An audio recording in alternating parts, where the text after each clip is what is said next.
cuties, welcome back to my channel Java Bestie. In previous video we have discussed about if condition. In this video we are going to discuss about if else statements in Java. Condition true అయితే ఒక black of code execute అవుతుంది. అదే condition false అయితే ఇంకొక black of code execute అవుతుంది. దీనిని if else statement అంటారు.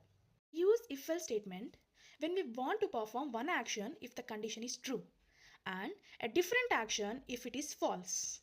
The syntax of if else statement is if followed by a condition, then flower brackets. Inside the flower brackets we will write the code which belongs to the if.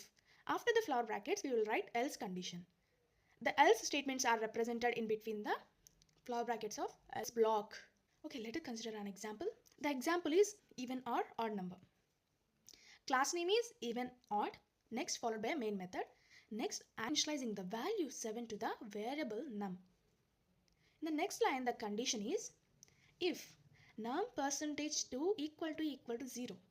Percentage represent modular division. It gives remainder, not quotient. If 7 is divided by 2, if the remainder is 0, I want to print as an even number. If it is correct, if num percentage 7 percentage 2 equal to 0, the if block of code is executed. If not, then else block of code is executed. Okay, only one block of code executes at a time.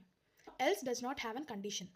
If only the if condition is fails, then else block of code will be executed, but there is no condition for else.